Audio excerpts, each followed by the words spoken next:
hello to everybody who was not feeling Valentine's Day. It's Beautiful Anonymous. 1 hour, one phone call, no names, no holds barred. I'd rather go one-on-one. I think it'll be more fun, and I'll get to know you, and you'll get to know me. Hi, everybody. Chris Gethard here. I know not everybody loves a long intro, so I'll let you know that if that's you, I get it. I would encourage you to maybe think about checking out beautifulanonymous.com if you want to see our bonus content and what we have to offer. But if you want to just skip to the phone call, the intro today is about 7-8 minutes, I think. If you hop around somewhere around then, you should get right to the phone call. Enjoy it. Thanks so much for listening. Hi, everybody. Chris Gethard here. Welcome to another episode of Beautiful Anonymous. I am so thrilled to see that everybody enjoyed the lady who helped run the kite store. That was one of my favorite episodes we've ever done. You tell me that I get to talk to somebody who helps run a kite store. I say, what did I do right in life that gets to be one of my jobs? Because I, of course, have like 4 full-time jobs anyway. It's not about me. I loved that call. Thanks to everybody for supporting, for listening. Thanks to everybody in Vancouver who came out to the Biltmore Cabaret. It was so lovely to see people there. And hey, if you're thinking about live shows and you want to come check me out, March 1st, Brooklyn, New York. Brooklyn, you've always had my back. I'm asking you, come on out again. We're doing our second ever Laughing Together show. This is a benefit show where the money will go towards services for mental health in schools. Simple as that. And I work for the organization that it benefits, so I personally can vouch for them that this is not, they don't just hoover up money and then you're not sure where it goes. Like, they are active. They make things happen. It goes towards helping kids. The show is going to be great. Kenise Mobley, Kate Nichols, Joyelle Nicole Johnson, who is so good, just put out a special on Peacock last year. And then, of course, Joe Pera, who you know from his Adult Swim show. This is an amazing lineup. It's for a good cause. Littlefield, March 1st. You can get tickets at chrisgeth.com. And Brooklyn, thank you for always having my back. We also have a Beautiful Anonymous live taping, the only one on the schedule thus far. March 23rd, it'll be in Boise, Idaho at the Egyptian Theater as part of the Treefort Music Festival. I'm glad that I'm recording this now because I also realize that I have to figure out Andrea and I's transportation on that. So I'm glad I'm saying that out loud. Thanks to everybody who has signed up at beautifulanonymous.com for Beautiful Anonymous Plus. Remember, you get about extra 20, 25 minutes per an episode at the lower tier. At the upper tier, you also get a monthly catch up with a past caller, as well as a monthly taping where the only people that get that phone number are the people signed up at that tier. You can also sign up if you have disposable income and pay what you want. And if you buy on an annual basis, there's a huge discount. It's super, super nice of you. As of this recording, we are up to 641 subscribers. Thank you to the 641 people who've gotten on board, which is nothing to sneeze at.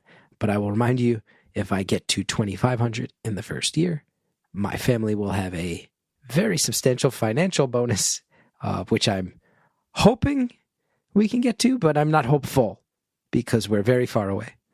So I'm not going to beg for it too hard, but whatever.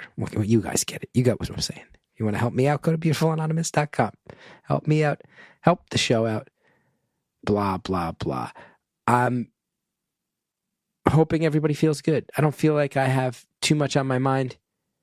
I don't want to belabor the point. I've been traveling too much lately. I've been trying to slow that down, as a lot of you know, and as I've mentioned, but it's not always easy. But luckily, a lot of my traveling right now is also for the Laughing Together stuff. I'm telling you, I have been out teaching workshops in schools, figuring out how to use comedy to help teach teachers, to help teach students, to help bring more levity into school environments, and to use comedy to foster self-expression and confidence and help the introverted kids, help the unfocused kids. And it's been so cool. And if you want to know more about that, laughingtogether.org is my day job, and I'm a little obsessed with it. I'm really loving it. I'm like turning down acting auditions to do this instead, and I'm feeling okay about that. And if you happen to be like a billionaire who works in philanthropy and wants to fund something with a good heart that's getting off the ground and is going to have a lot of positive effect, reach out to me because I would happily accept your money to fund more Laughing Together stuff. Anyway, what can we do? Took my son and his friend to the comic book store this week. They lost their minds. His friend Killian had never been to a comic book store, and trying to get 2 4-year-olds to focus up in a comic book store was like trying to get two, I don't even know the analogy. It's like trying to get two like puppies to just stay still for a second. It was so cool. They ran around looking at everything. I want that. I want that. I want that. I want that. And it felt good. It felt good to bring my son something that I've always loved and to introduce his friend to something that I always loved. Kid had never been to a comic book store. He'd never read a comic book. Now he has because of me. Feels good to spread the little things you love to the people in your life that you have love for. Okay, I'll stop being sentimental. I'm not really saying much of anything. Part of it is because I am a little nervous. I do have to tell you, this call is a really great one. It also takes a turn I never saw coming. I think the caller indicates, and would probably tell you now, wasn't sure how deep into it he was planning on going, but there is talk of abuse, specifically sexual abuse of young people. Never easy to talk about, never easy to even think about the existence of. This caller, unfortunately, has lived it, and it does come up about halfway through the call. I don't love doing spoilers, but that is one that feels like I need to give a massive heads up, because if that has affected you or your life, obviously you should know about that heading into it. You'll hear that we recorded this episode on Valentine's Day. And if you are somebody who is not a fan of Valentine's Day, you will be a fan of this call. The caller and I start out talking about loneliness and how that holiday can rub it in your face, and how as you get older, you start to set certain benchmarks. And even if they're artificial and we've opted into them arbitrarily, that you feel the pressure of them. And how this loneliness thing sucks.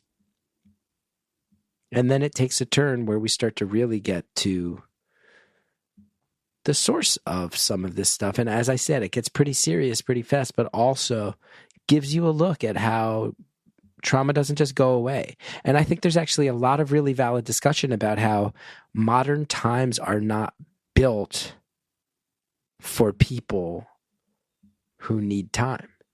Things are driven by algorithms now. Things are gamified. Things are performative.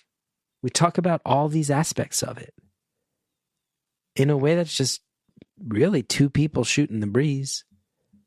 But where I think, I think there's actually a lot. I bet there are so many people, no matter where they come from or what their past experience is, that feel like all of this is depersonalized and fast-paced in a way that's not great, let alone if you're someone where that feels unsafe.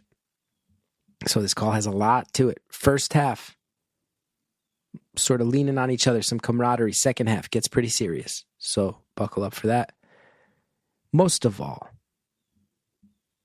remember that everybody has not just a story, but more stories than you can imagine. And this call, like many others in the past of this show, is proof of that. Take care of yourself. Take care of each other. Be patient. Summon kindness as often as you can. And I think it'll make all of us a little bit more okay. Enjoy the call, everybody. Thank you for calling Beautiful Anonymous. A beeping noise will indicate when you are on the show with the host. Hello. Hello. Hi. Hi, how's it going? It's okay. Having a little bit of a crazy day, but that's all right. How are you? I'm okay. Just I'm working from home today, so I'm on my extended lunch break now. That's always nice. So Yeah. You don't work from home always? No, just a couple times a week.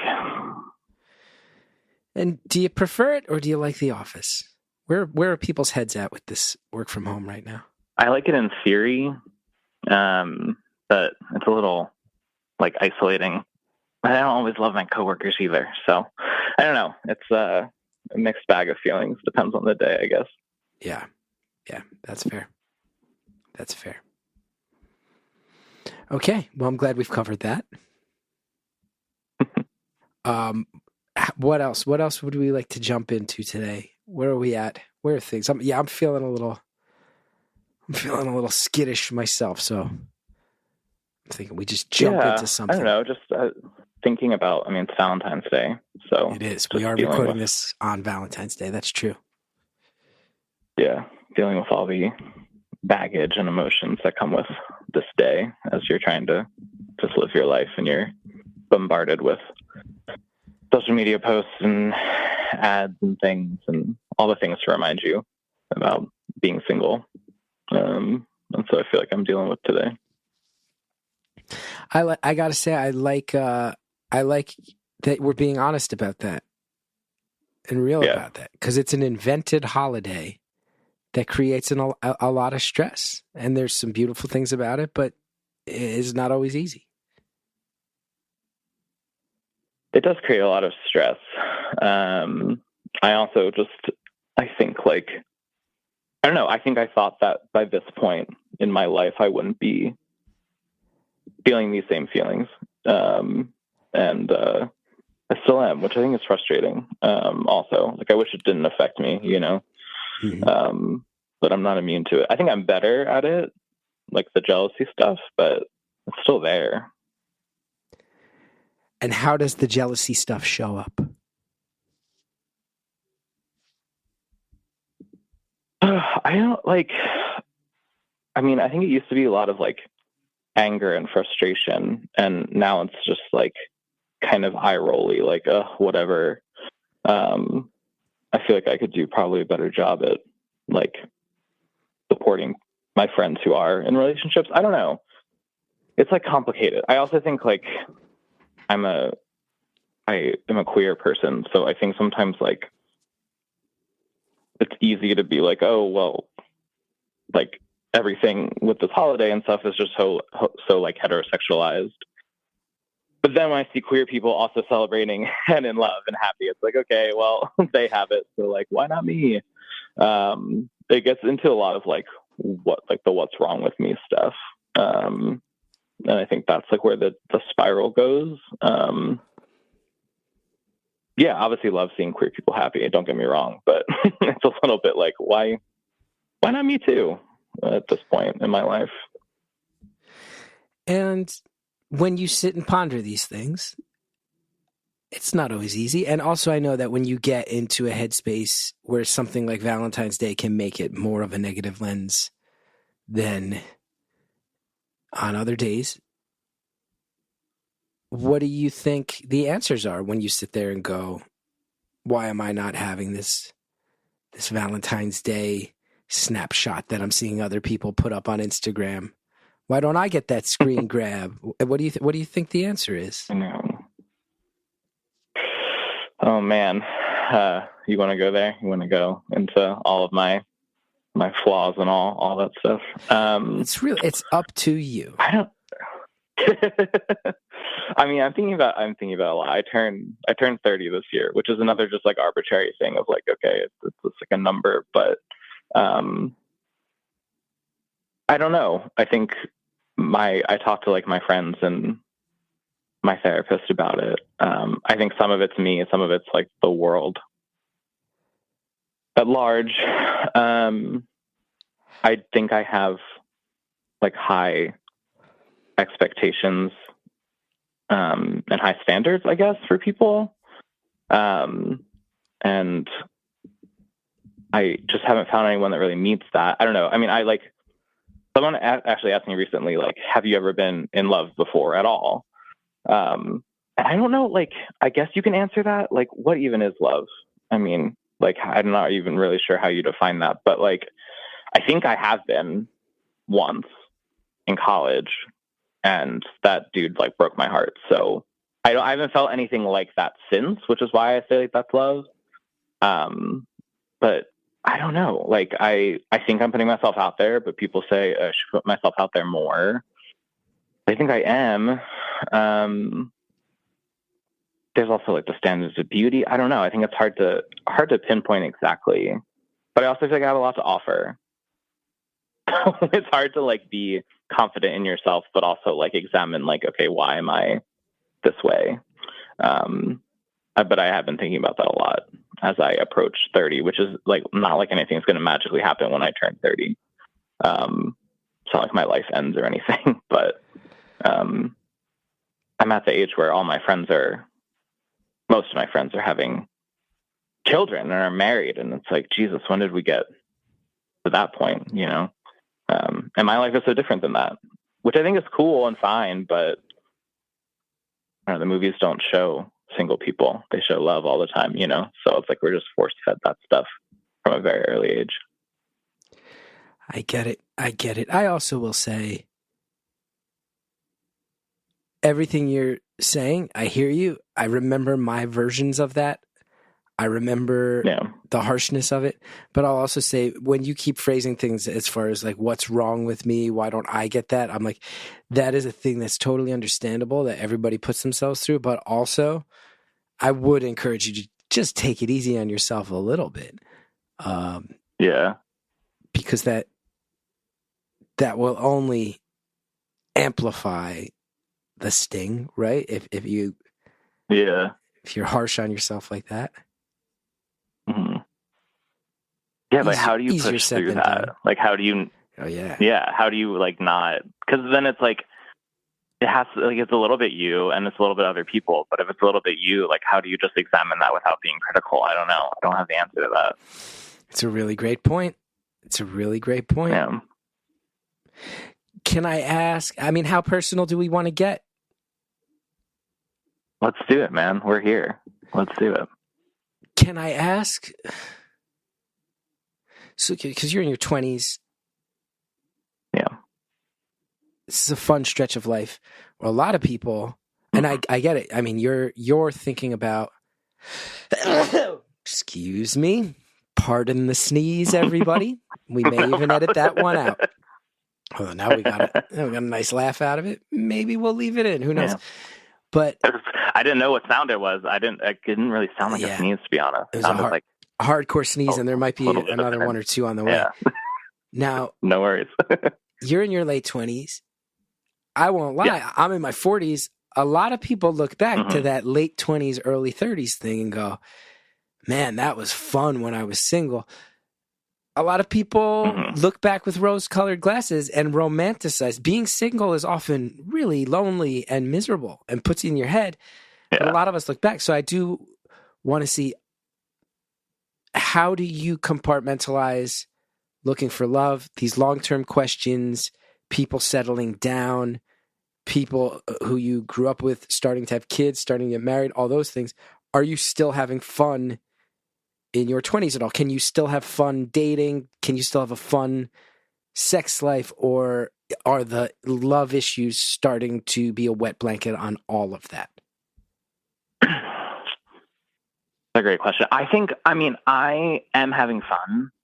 I think I could be having more fun too. I think maybe that's like, I think I'm a little bit stuck in a rut of like, I'm not doing the love thing and I'm also not having as much fun as I could be. I was having fun in college and then after college, and then like the whole COVID thing happened. And then that was like obviously forced isolation. And I don't know. I don't even necessarily think there's anything wrong with me being single all the time. Like I don't mind it a lot.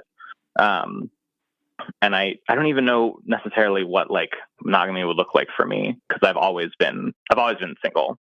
Besides this like weird college relationship I had. I think situationship is what people call it these days. But I've always been single, and I've always been like very sexually interested in multiple people. So I don't even know what that would look like for me.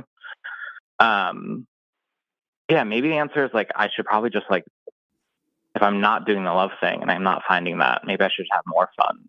I think I should. I know I should, actually. And I'm not. I'm not really sure what's holding me back. I guess fear. I don't know. The queer community is also very like complicated when it comes to sex and all of that shit. So that's where my head's at, maybe. Of course. I also can't help but note, and I'd like your opinion. So you're about to turn 30, so you're 28, 29, it sounds like. Yeah. Mm-hmm. This also strikes me that, so for example, I got engaged and it was like 6 months later that apps started to become the standard. And a lot of people in my age group and the years surrounding it, it was like, oh, we remember old school dating and now we're opting into the app thing. You're probably around the age group where apps were the standard as your dating life ramped up. Yeah, it's true. How do you think that affects your relationship with dating, with sex, with love? I mean, I think I can only speak for like my experience, and so this isn't like the queer experience on a whole, but in particular, like if you go on an app like Grindr, like you can just basically like find sex whenever you want. There's likely going to be someone who's interested in your type of person, and you can meet up somewhere and just do it. And I've done that, as a lot of my like queer friends have, and like that sort of like, for lack of a better term, like sex on demand, which is the only thing I can think of right now, is like, has, I think, really like fucked up like our idea of relationships and love and all this stuff. Cause it's like, how do you meet somebody? And even like the frustrating thing for me is like, I go on apps that are not Grindr, dating ones like Tinder and Hinge and all these things. And still on those apps, people will be like, will you want to come have sex? And it's like, I thought we were on these apps for something different. And not everyone is like that, obviously, but a lot of people are. So I feel like you can't escape that either, of like, where is the line between like just looking to hook up and or looking for a relationship? And that has been complicated, which I feel like if you're meeting someone out in like real life, you can also have those conversations, but it just feels different. Talking about like hiding behind a screen or just sending like a picture, being like, do you want to have sex? And I don't know. It is different. It is different for sure. Yeah. And I also like, I even have some friends who've been in relationships for so long who are my age, who are like, I never had to use Tinder or anything. And it's like very frustrating and be like, you don't understand. It fucking sucks. And it's also like the only thing you can really do sometimes. Yeah, I don't know. I guess I am envious of people who just like met their partner out in the world. I'm out in the world too. I haven't met anybody. I don't know. How did you meet your partner? Can I ask that? Am I allowed to ask that? Hallie was in a band called The Unlovables that I really liked. And the punk rock scene and the alt comedy scene in New York had some Venn diagram crossovers. So she had seen me in a couple shows over the years. And then I had a public access TV show, and our band leader had gotten a job in Canada, so he had to leave. So I had a backing band with no songwriter or vocalist, and they were all friends with Hallie, and they asked her to come on. And I was very intimidated because I was a fan of hers. But then eventually, through the magic of public access television, we got together. So, you know, totally standard in-person love story. Totally standard in-person meeting. Yeah, totally normal. I mean, that's really cool. I love that. But haven't had anything like that, I can't say. So yeah, but it is funny to think about, like for someone like me who could get in my own way and be in my own head and introverted and no self-confidence when it came to dating, really for my whole life. It took that of like the shared art collective that you self-build on a public access TV station. That's old school. Yeah. And then you're in a world where it's like the apps have made it so easy that actual sexual gratification can become a sort of gamified, algorithm-driven exercise that feels soulless. Absolutely, yeah. There's got to be some middle ground where we can all land. And there are people, I bet there's still people who like go to the bagel store and then the person in front of them online becomes their spouse demo. And there's still people where that happens. Right. It still happens, yeah.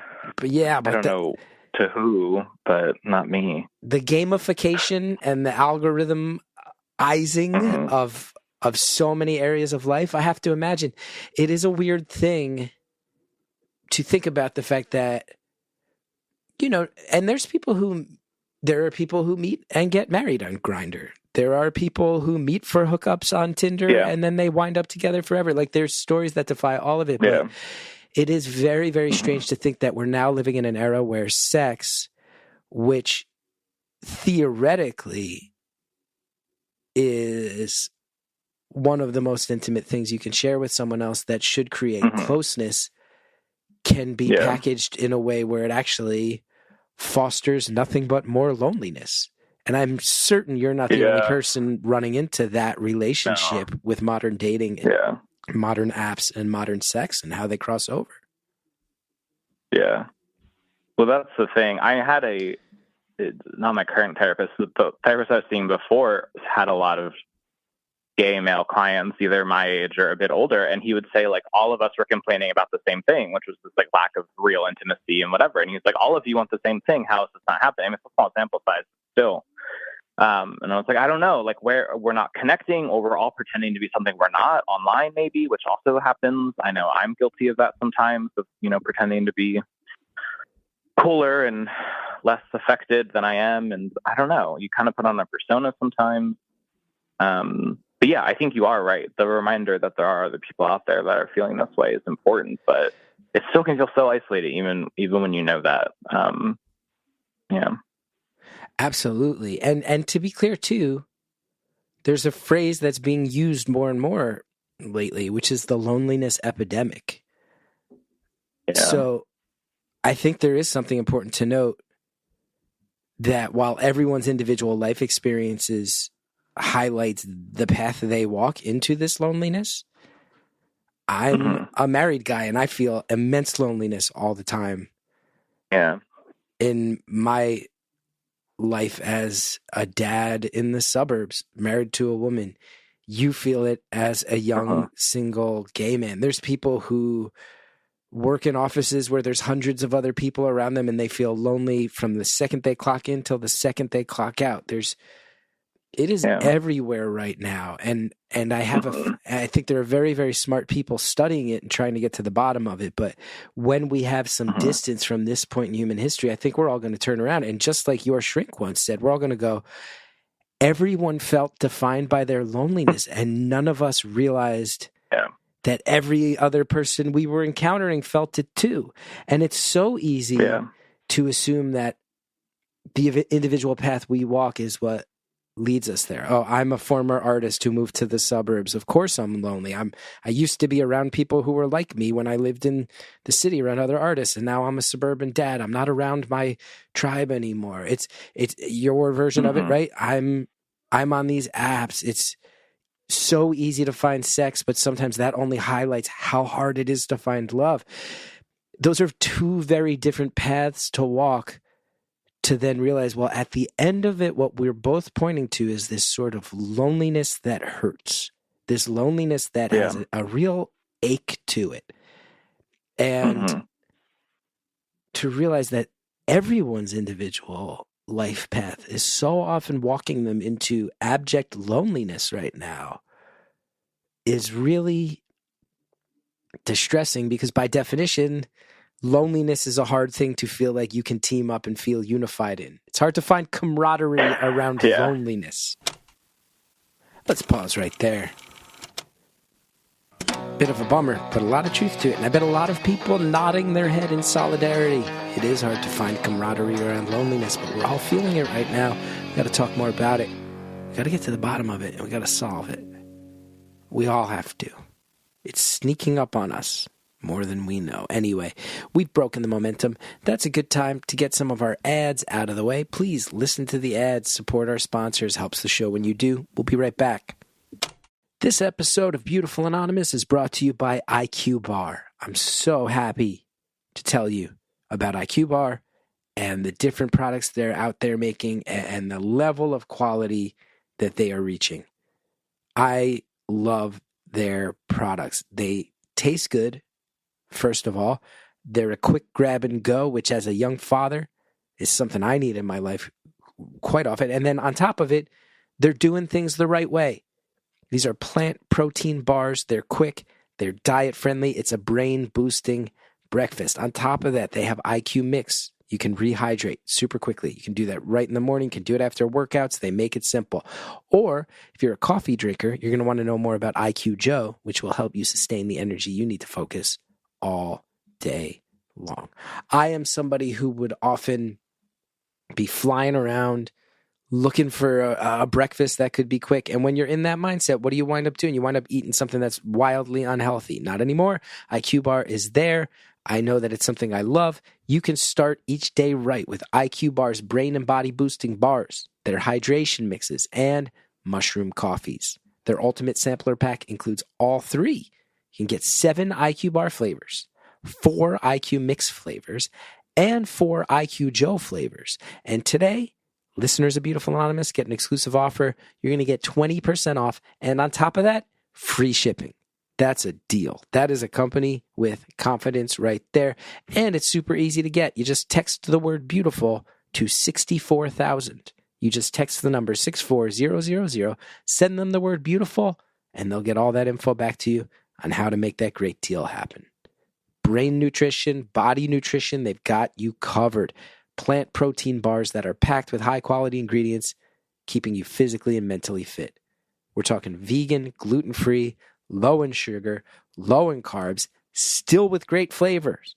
Chocolate sea salt, peanut butter chip, wild blueberry, these flavors that you love. Absolutely delicious, but delivered to you in a way that's healthy and good for you on top of tasting great. IQ Bar makes the #1 brain and body nutrition bar, hydration mix, and instant coffee in the U.S. Over 10,000 5-star reviews and counting. Refuel smarter with IQ Bar's Ultimate Sampler Pack. That's 7 IQ Bars, 4 IQ Mix sticks, and 4 IQ Joe sticks. And now, our podcast listeners get 20% off all IQ Bar products, plus you get free shipping. To get your 20% off, just text BEAUTIFUL to 64,000. Get your discount. Text BEAUTIFUL to 64,000. That's BEAUTIFUL to 64000. Message and data rates may apply. See terms for details. Do you love watching 90 Day Fiancé, but you're extremely uncomfortable about it because it's embarrassing as hell and your partner and friends want to throw up in their mouths when you talk about it? Subscribe to the only podcast that takes this train wreck sort of seriously and generally fails to do so. Starring a fat weirdo who lives in the woods and a forgetful, dumb mom brain, you'll love not understanding any of our 6 years of inside jokes as we tear apart these complete psychopaths, fulfilling your desperate need for a parasitic podcast relationship. Subscribe to 90 Day Fiancé Cray Cray today, wherever you get podcasts. Thanks to all of our advertisers. Now let's get back to the phone call. To realize that everyone's individual life path is so often walking them into abject loneliness right now is really distressing, because by definition, loneliness is a hard thing to feel like you can team up and feel unified in. It's hard to find camaraderie around loneliness. Yeah. Yeah, I mean, I absolutely, I agree with everything you just said. It's a little, we don't talk about it, like, in the way that you just articulated. Like, we don't talk about it, especially, like, everybody, but also, there's men don't talk about their feelings a lot anyway, traditionally, but, we're all, like, feeling very deeply and not sharing it, or I don't know. I try to be open with my friends and people that I love about how I'm feeling.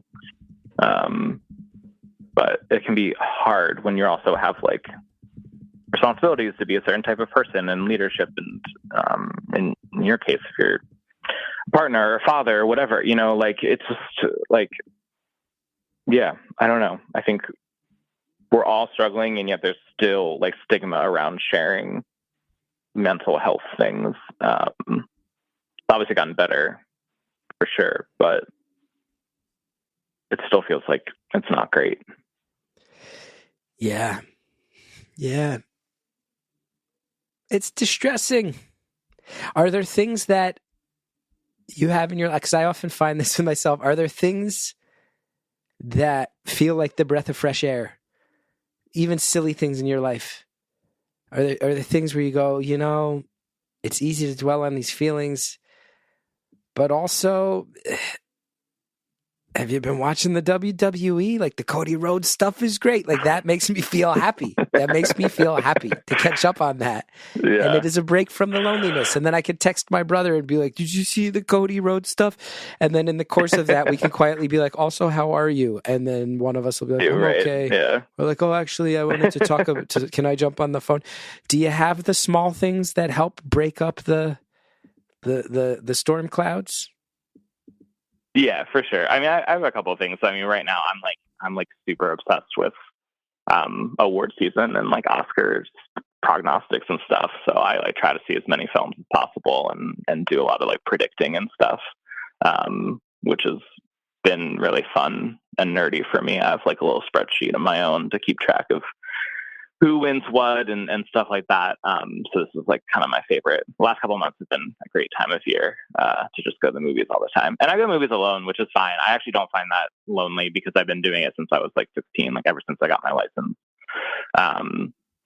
So I don't mind doing that. And that keeps my brain busy. It's like, I don't care about sports really. So I could always say it's like my version of fantasy football. Mm-hmm, mm-hmm. And what are the storylines of award season currently? What are the things as a and I don't want to boil this down to our sexuality because that's reductive, but I will just say, as a 43-year-old man living in the suburbs, married to a woman, what are the hot topics that I'm missing as part of award season? Because I know there's some. Yeah. I mean, there's so many. I mean, I think like obviously the Barbie Oppenheimer of it all has been dominating the cultural conversation since like last summer. But there's like smaller, more interesting ones of like I will not bore anyone with all of the details, but like the idea that France submitted The Taste of Things instead of Anatomy of a Fall, but then Anatomy of a Fall got nominated for Best Picture and Taste of Things didn't get nominated for Best International Film, as a whole sort of like little scandal in itself. And then the Best Actress race is so interesting between Lily Gladstone and Emma Stone and Sandra Hüller. It's just been fascinating. It's also just been like a really great year for movies, particularly ones that like I love selfishly. I just saw the 10th Best Picture nominee. Well, not the 10th, but like my 10th. So I've seen all 10.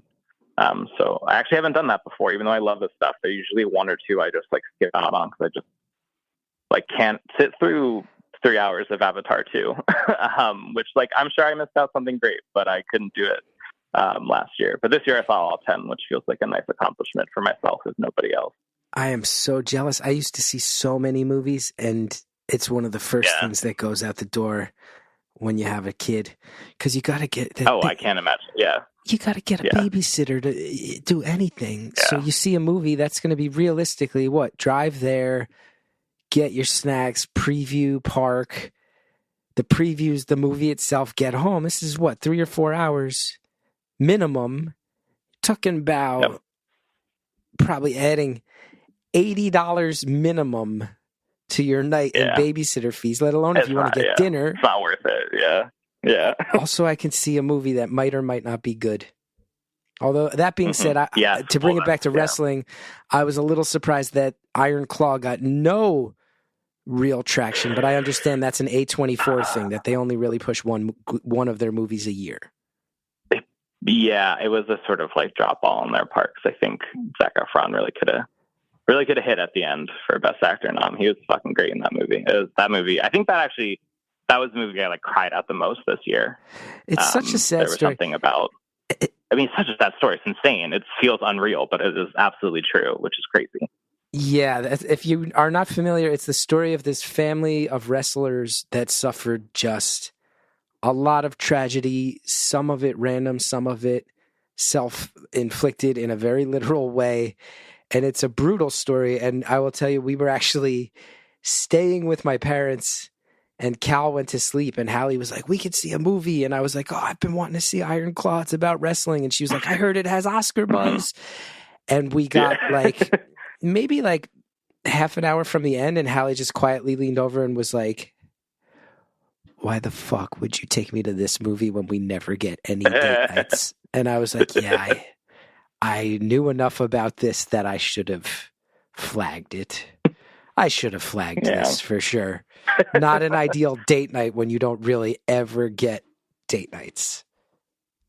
Yeah, probably not. But like also such like a cathartic, emotional, interesting story to be told, and I think done in a very, very respectful way. And had a lot of like good things to say about like masculinity and brotherhood and bonds between males and things that we just don't see in films a lot.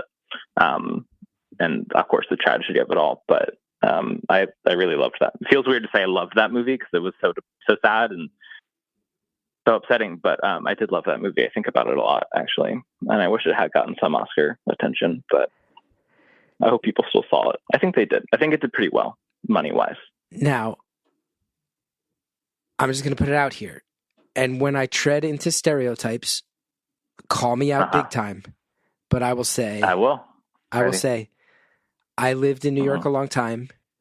My wife is a big Oscar buff, and we used to go to Oscar parties in Brooklyn, and some of them would be at wine bars where it would be, I'm not trying to tread in stereotypes here, but I would say it would be 85 to 90% gay men drinking red wine, treating the Oscars like I treat March Madness.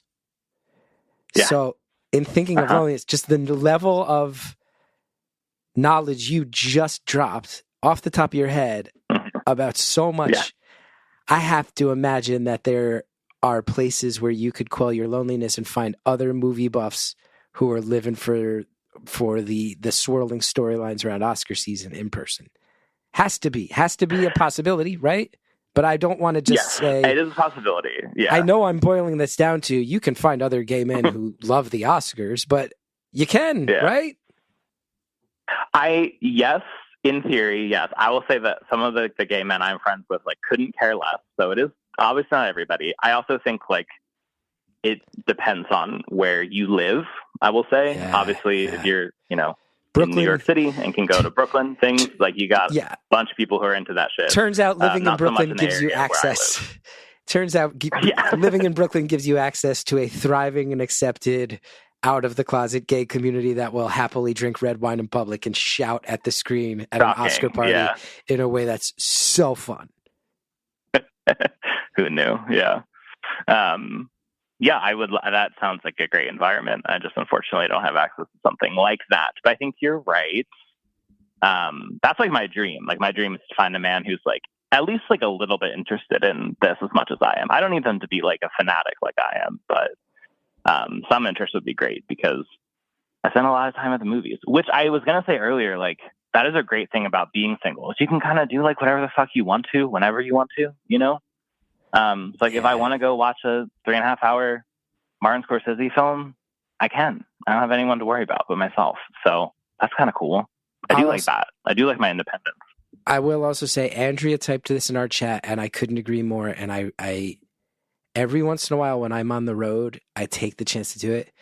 Andrea typed the words, not enough people know how good it is to go to the movies alone. And there is some truth to that. I was absolutely. People find it sad, but I don't think it is. Oh, it's the best. It's kind of in some ways the best way to do it. I was out in California for work once, and I was staying in a hotel where I realized that there was a movie theater across the highway from me. And I played a game of Real Life Frogger and ran across that highway and went and watched the second animated, is it Across the Spider-Verse? The first one was Into the Spider-Verse, the really great animated Spider-Man movies. I went and watched the second one by myself, ate all the snacks I wanted, kicked my feet up, didn't worry about anyone else or anything else, and it was lovely. And I risked death. It's lovely, yeah. I ran across the highway twice. I did it in the dark to get back to the hotel. Worth it. Worth it. Worth it, absolutely. Yeah, you have to. Do it for yourself. It's good to do stuff for yourself. Especially when you don't, you can always. I can sort of always, which then it doesn't seem as special. But when it's special, it's special. Yeah. Yeah. I love that to be clear, this will not be coming out on Valentine's Day, but you and I are taping an episode about romantic loneliness on Valentine's Day, and there's something very special about that to me. And I thank you for being so open and vulnerable. Yeah, I mean, it was on my mind, so. I'm sure.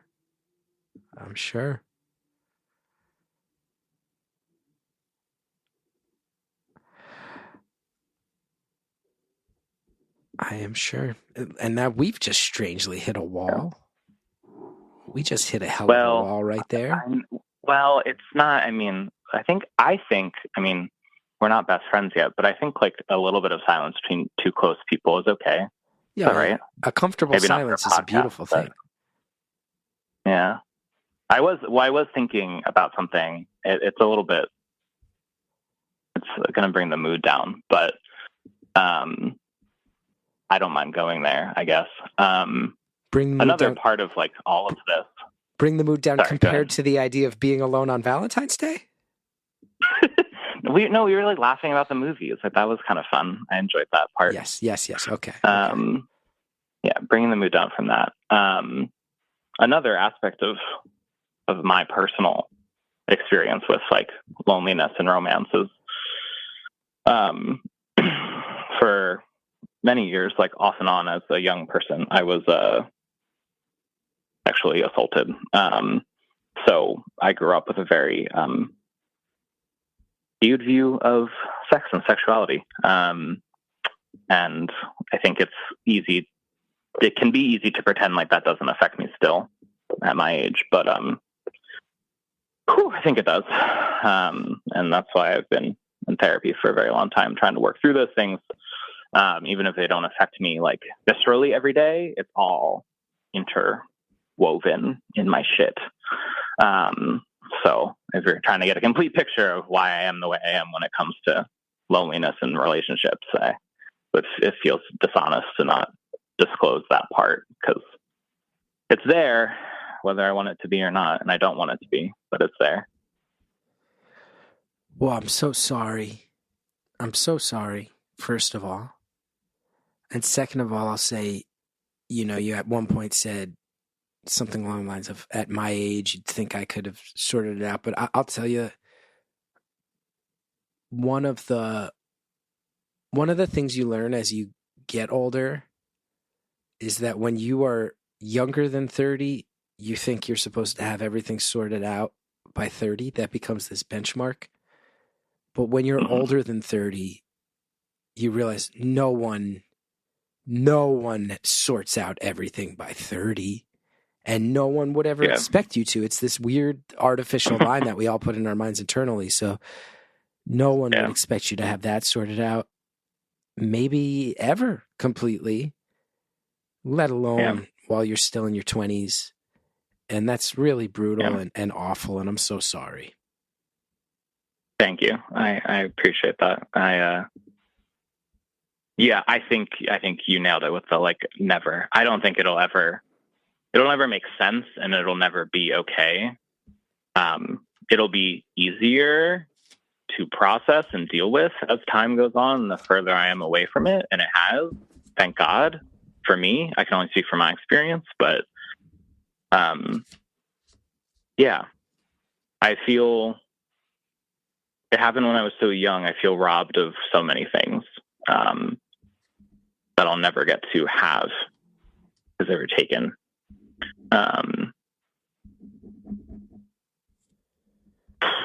It's horrible.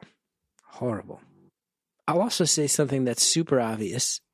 And, you mentioned that you've seen a therapist who I'm sure has said many versions of this to you as well. Yeah. I would say in general, we got to learn how to take it easy on ourselves and be forgiving. Yeah. And in particular, as a survivor of abuse, I think it's fair to say that while emotionally you might get in these moments of, why am I lonely? Why is everyone else setting like down? And then it has this echo in your head of, why can't I get past this? I would say particularly in situations like that, and in your case, I do hope you, even when you're feeling those emotions, that you can remind yourself to cut yourself a lot of slack and understanding. Because it's so much easier said than done, but it is something that I think is worth hearing. Yeah, I appreciate that. I'm lucky that, lucky is a weird word, but I don't think about it every day, and I'm not haunted by it in the way that some people unfortunately are. So I don't ever forget it, but I don't make the connections and parallels all the time.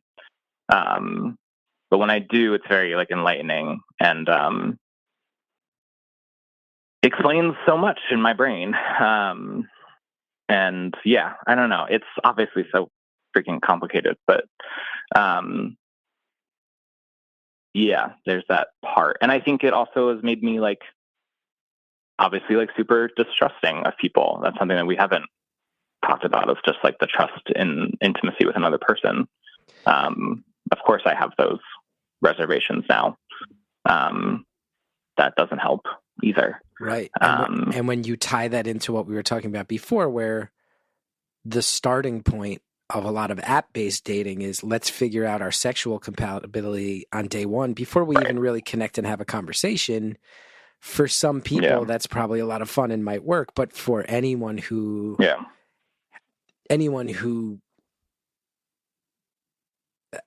has to, as you said, trust needs to develop if it's ever going to be real. Yeah. Mm-hmm. I'm sure there's many people who have mental checklists in their head of how to get to a place of trust that don't fit into the modern, fast-paced, let's talk sex first type of dating. There's especially if sex is something that has been weaponized or where boundaries have been violated. That's an impossible uphill climb. So that makes a ton of sense. Yeah, it's also like in the queer community in particular, there's like these different, I hate this like term, but like tribes or different types of people that you are put into boxes of like, you look like you're a bear or an otter or the twink, or these terrible terms. So sort of immediately upon looking at me, someone can put me in a box and fetishize me for certain things. And that's very triggering because I was used for sex before, and now this person is viewing me as asexual. They're objectifying me, right? Which is like part of the thing that happens sometimes. And I hate that because it's connected to like, what I've been through in a way that I don't think, someone who hasn't been through that might realize, but like it is sort of a direct line. To me, there isn't much of of course, ideally, obviously, in these situations, it's consensual, but there's still this degree of like, someone sees me, they want something from me, they want me to be a certain thing, they want to use me for a certain thing, and then that's it. And that's really tough a lot of the time, because that's like not what I want, but that is how a lot of this operates with people. Right. Be that avatar first, put on a sexual performance first, or a sexualized performance first, and then we'll get to know each other. But for you to say, if that, sometimes it's just the performance and then it ends. Right. Yeah. At best, we'll click and say, actually, let's pursue this. And sometimes people, I would imagine, being very upfront of, I'm only in it for tonight, and we might not even speak again. And I'll be honest about like every level of this in action. But for someone who has lived your life, this idea of, I will be an avatar who makes the courtship experience one that's performative, and where sex is kind of the tip of the spear. I can imagine the vast discomfort, if not outright feeling totally unsafe with that setup. And that's a really shitty part of 2024. And it's a really shitty part of being taken advantage of. And just the fact that we can even sit here and talk about this as strangers, I think speaks very highly to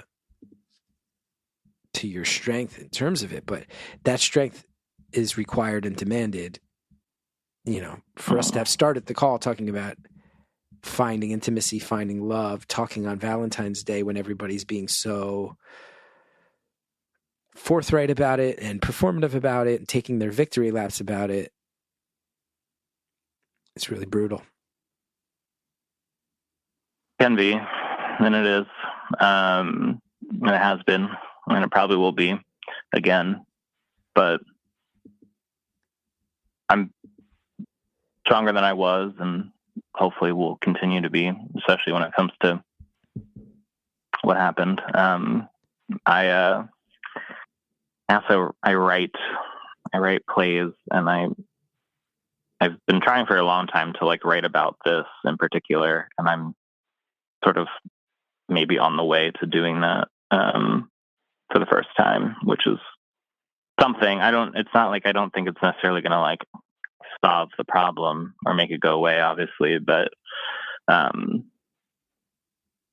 it's like my story, it was forced upon me, but it's still my story, and I don't know, it feels important to share in some way. Yeah, I also particularly I don't see a lot of men talking about their experiences like this, which sort of made it a little bit more difficult for me. I'm only speaking for me, obviously, but made it more difficult for me to sort of speak up about my experience, because it was oh, it doesn't happen to guys. Obviously it does. Of course it does, but I just didn't feel like it did. Especially, 25 years ago or whatever, when it was happening to me. So, and that presumed silence is part of what gets manipulated by abusers. This idea of, guys don't talk about this. That's part of the strategy and part of the ability to hide it. Yeah, there's also this idea of you're a guy, you wanted to have sex, right? And it's that's not obviously the truth all the time. And that's difficult as well. So I don't know. I feel like sharing some of my shit maybe will, I don't know if it'll help anybody else, but at least knowing that it's not alone. It does happen. It's a thing. I can't make it go away from my story, and I know I don't have to talk about it, obviously, but I, as a storyteller, as an artist, as someone who conveys these things, I don't know. I feel like I want to in some way. So that's why I feel like talking about it, writing about it, whatever, is also helpful to me. I love that. I love that. And I mean, if there's one thing I can speak to with experience, it's the idea of taking the things that gave you scars when you were young and then using your artistic abilities to try to connect with other people in regards to them is very difficult, but also so gratifying. And as far as tamping down on the loneliness, I can speak to experience that it has done that for me as far as some of the stuff I've put out there. I'm glad to hear that you're feeling motivated to use some artistry to try to get that message out there, to see if it helps you and to see if it helps other people along the way. I think that's a really incredible thing. Thank you. I hope so. And I'm here on Earth for a time, and I want to use it in some way. So that's, the little way I'm using it, and processing my own shit at the same time. I want to pause right there. I'm here on Earth for a short time, and I want to do something with it is maybe the most succinctly boiled down description of what this show is in the entire show's history. Thank you for that, caller. We've got some ads. We'll be right back. I am going to tell you about Vessi Footwear. And it's going to be hard for me to stay on script here. They sent some talking points, but I will tell you, it's going to be hard because I'm going to start rambling from the heart. I wear my Vessis every single day, and I have been since they arrived. And I have been absolutely blown away by these waterproof shoes that are great for daily use, that are also somehow, without exaggeration, the most comfortable footwear I've ever worn in my life. And I'll tell you, a lot of you know that I travel a lot. And when I'm waking up early so I can get to the airport, and then I'm going to the long-term parking lot and it's cold and I'm running over to the shuttle bus so I can make it to the terminal, I need comfortable footwear. I got to get on that plane and I need to know that I can fall back asleep and my feet aren't going to be aching. And I wear my Vesties all the time. I have now worn them in multiple countries all over the place. I love them. Imagine starting this new year with footwear that's as fashionable as it is functional. Vessi has an array of stylish, weather-ready options. We're talking about the Weekender, the Everyday Classic, the Stormburst, and of course the Chelsea. Embrace the elements, embrace all-day comfort, and embrace an eco-conscious choice, by the way. Vessis are eco-conscious. They have a strong commitment to sustainability.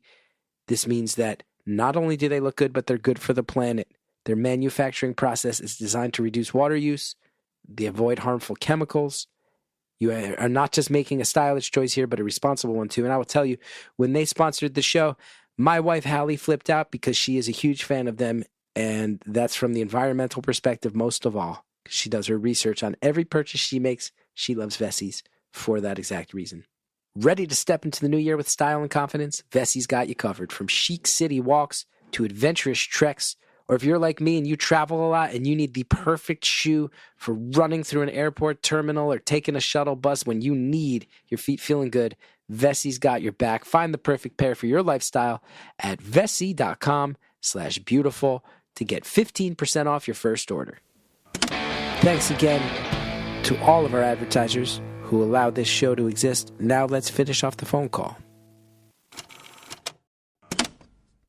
I'm here on Earth for a time, and I want to use it in some way. So that's, the little way I'm using it, and processing my own shit at the same time.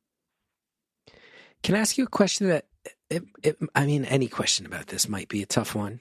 So it's a caveat that doesn't need to be added. But one thing I'm interested in as I talk to you is that in the world of sort of pop culture, and especially the internet, when people bring up the idea of abusers of children, especially sexual abuse, there's this idea of, well, I hope they get killed in prison, or all those people should just die, and I don't believe in the death penalty unless it's a pedophile, and in that case, string them up in the town square. Right. I'm sure you see that as well.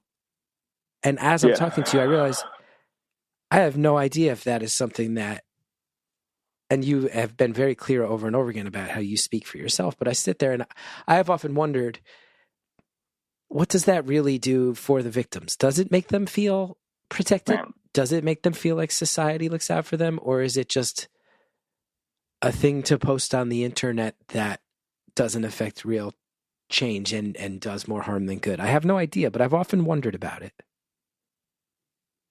Yeah, I think that's a really fair thing to wonder, and I've thought obviously about where my person is and what they're up to.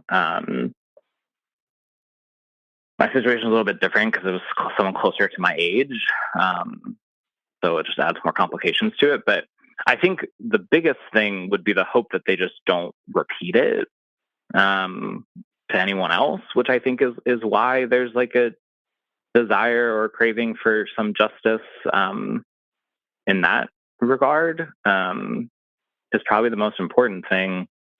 But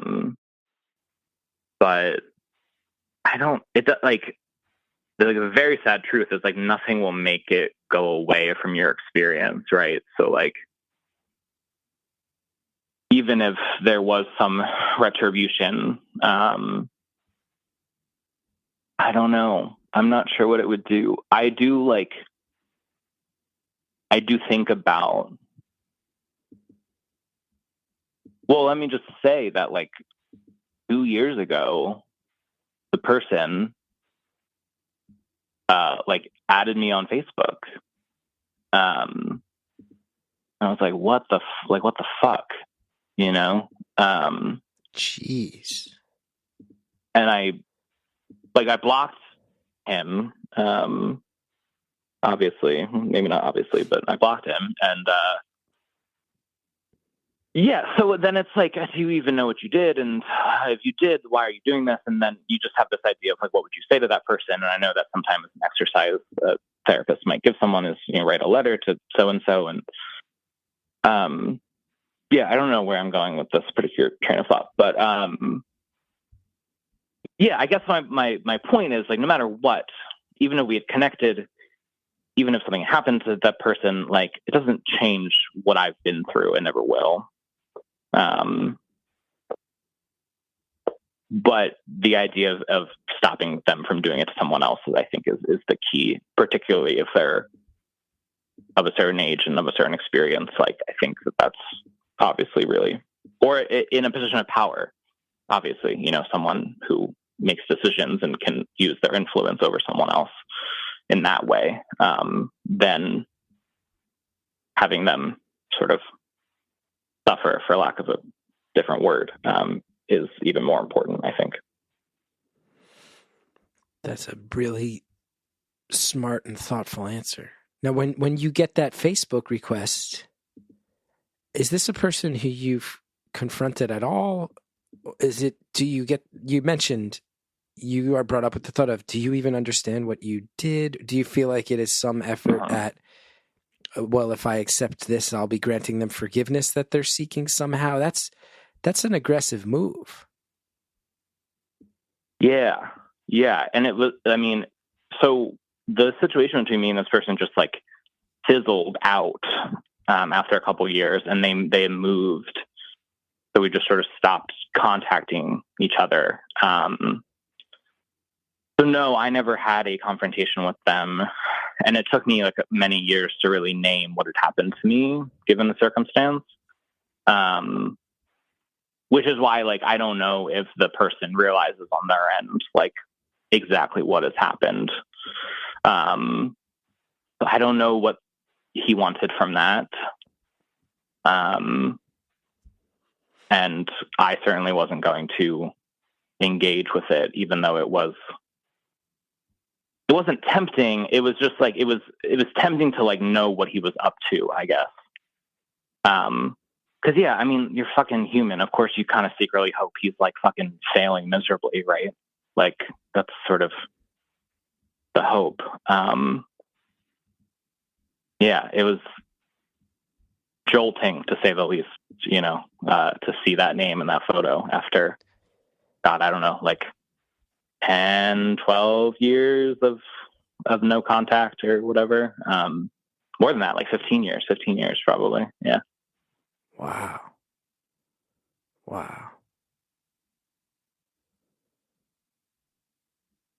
This took some turns I never expected, but I feel really grateful that you trusted me with it. Thank you for listening. Oh, of course. If any call would ever make me fall firmly on the side of fuck Valentine's Day, I gotta say it's this one. I agree with you. It's like, yeah, that was just kind of made up to sell greeting cards and flowers. And while that's nice, I could theoretically be doing this any other day of the year. And that by codifying it, there's all sorts of people struggling with their pasts and struggling with pain who don't want to fucking think about it. Yeah, this call is a good endorsement for that. I'm happy to be the leading charge on that. I think even I make a vow to myself that in one day when I am in a very loving relationship, you won't see me posting on any social media about it on Valentine's Day. And keep that shit to myself and my partner. I love that.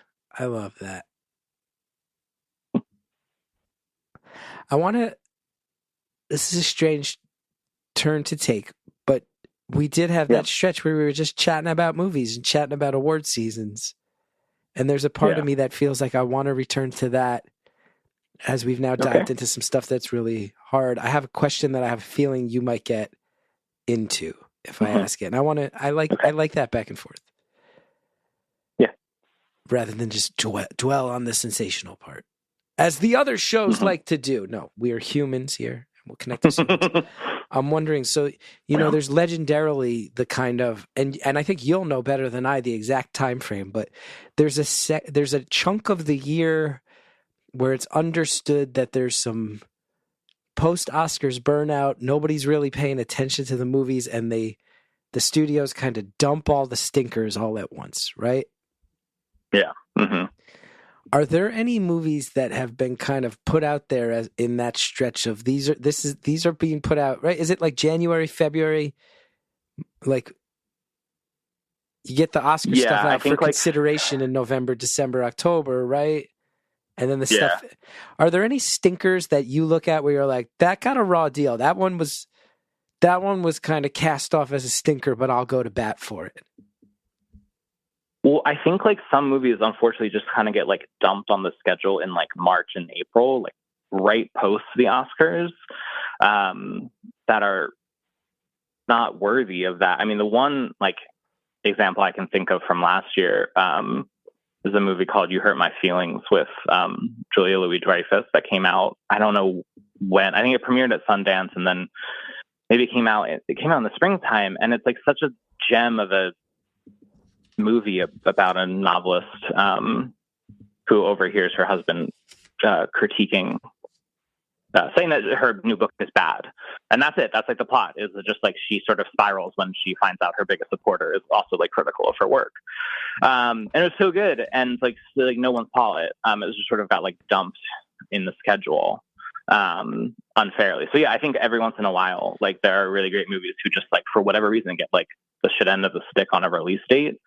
And then there are other movies like that come out during this time period that are actually like not great.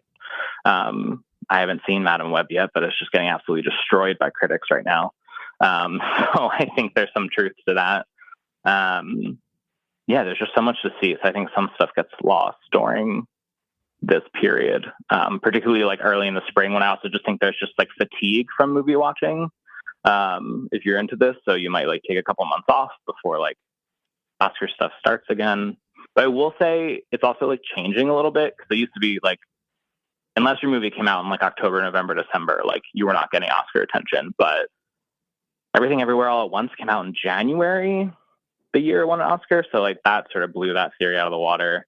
So things are changing a little bit, but it's still, I think you're still kind of right that there's fatigue and just sort of being dumped. Dumptuary, I think, is the term someone coined recently, of just all the shit films coming out in February. Maybe not fair, but there's a little truth to it. I had a feeling that you would have at least one movie you could instantly go to and be like, I root for the underdogs in life, and this movie, God damn it, more people should have seen it. I love that you had that answer. Movie. That fits that fits everything I've learned about you. Thank you.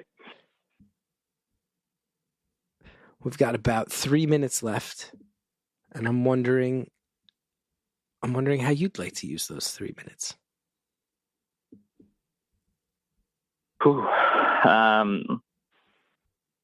Well, I mean, when I woke up this morning, I knew that today was going to be hard. Me and my like other single buddy like messaged each other in the morning being like, love you, dude. Just knowing that today was going to be hard, but I didn't think my day would include this. So this was like a really great way to process and emote and share and not feel so alone. So thank you for the space and time. It was an excellent way to spend my lunch break at work. I appreciate it. I love that you're just going to go back to work now, having had this heart-to-heart talk, this heart-to-heart chat. I mean, I don't know how much work's going to get done, but I'll be back. Yeah, I'll be clicking on some files and stuff. It certainly gave me a lot to think about in a good way, I think. Can I ask what you do? Only because in my head I'm laughing. Like, what if you turn around and you're like, oh, I make balloon animals No, I work in wealth management, so just some boring finance stuff. Wealth management. Very just lots of Excels, yeah. Get to see how these rich people move their money around. They move it around a lot. And I help move it. Never thought I'd be here, but it's my day job that helps support my artistry, so I'm not too mad about it. I love that. And have you had any plays produced, or do you submit them for review from the sort of arts organizations that help young playwrights? Like, where are we at with it as far as hobby versus going for it? Yeah, I mean, try to go for it. I've self-produced some plays. Cool. I also, direct, so I've had some of that. I've directed my own work. I submit my plays to festivals and competitions, and I get rejected all the time, as most playwrights do. I still do it. Yeah, I don't think it's ever going to pay all my bills, but I do try to be as professional as possible with it when I can. I've been doing it for a while now, so hopefully I'm getting better and better as I keep doing it. That's awesome. I mean, you're going for it in a way has intent and potential for momentum more than most artists ever get to. So kudos to you on that. Thank you. I'm trying not to let it slip. Last year, I kind of went away from writing, but this year, taking it back. I'm not going to let it sit forever. So hopefully I follow through with that. Oh, it would be such a joy someday to go see one of your plays. Please let me know when there's one that I can buy a ticket for. Sit in the audience. I'll run across a highway. Make it in a theater where there's a hotel on one side and the theater's on the other side of the highway, and I can sprint across the highway just like I did for that animated Spider-Man movie, which was those animated Spider-Man movies, by the way, way better than they have any right to be. Those movies are great. Way better. Yeah, absolutely. I would be happy to have my plays be in the same conversation as that. So absolutely love that idea. Kind of those two and the second one with Tobey Maguire, I think are the head of the class when it comes to Spider-Man movies. And I love Tom Holland, but it's another conversation. Yeah, no, I think everyone would agree with you. Yeah, it's pretty universally acclaimed, for sure. Caller, this one had twists and turns. I want to see one of those plays someday. I'm glad that we really got to the bottom of Valentine's Day, and thank you for trusting me with some of the more difficult things to share. We're going to go ahead and say goodbye to everybody who listens for free on Tuesdays. And then if you're down to hang out, we can keep it going with a little follow-up conversation for the people who have signed up at beautifulanonymous.com. Sounds good.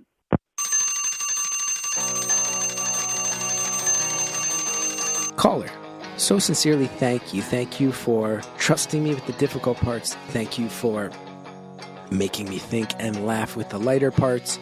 And thank you for reminding me that Valentine's Day is not as simple as we like to pretend it is. Thank you for calling in. Thank you to our producer, Andrea Quinn. Thank you to Shellshag for the theme song of our show. And if you want to know more about me, including my upcoming dates, including that Brooklyn show, March 1st, Laughing Together, Littlefield in Brooklyn, chrisgeth.com for info and tickets. As always, we have a voicemail line. It's at 973-306-4676. If you feel like you have a story that needs to be on the show, especially if you feel like your voice is not represented on the show, got an open door policy, we want to hear from you. That's 973-306-4676. And then, of course, we are on Instagram now at Beautiful Anonymous Pod.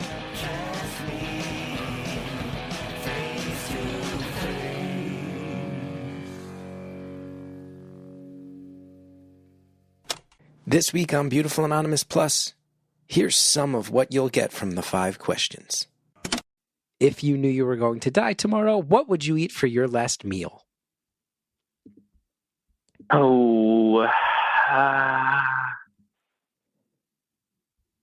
guess it would have to just be like,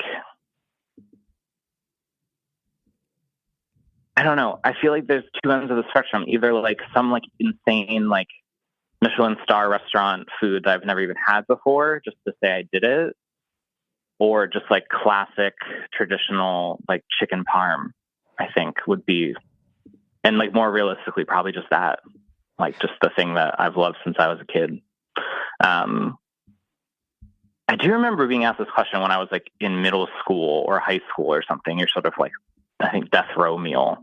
And I used to always talk about like the green tea from Panera, which is kind of stupid. But like that was like always part of the meal. Like when I answered that question as a younger person, I don't think I need that anymore. But yeah, that was something I like loved when I was younger. I don't know why that popped into my head, but that's part of it. Is the green tea from Panera particularly notable in any way?